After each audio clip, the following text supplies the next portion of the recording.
I am seeing the statistics given by Chinese authorities of growth, of consumption, of recent spendings and revenues in the 8-day holiday. I am also watching the foreign trade statistics of China. So we know that China has made a very fast recovery out of this pandemic.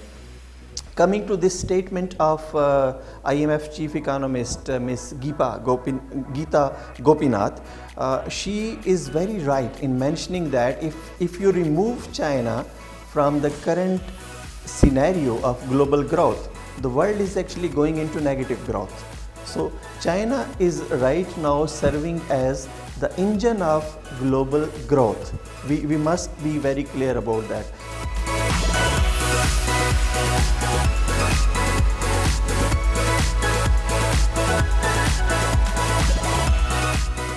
And this just less than 2% growth is huge. It's very speedy recovery, and it was not possible without effective, visionary, forward-looking policies.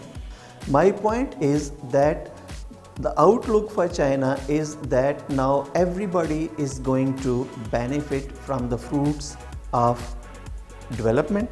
Every region is going to be uplifted, and also China is not focused only on produce, sell, but also China is focused more on innovation, on ecological development, on sharing the benefits with others. So these new aspects in Chinese development will be beneficial for China's people as well as for the global community.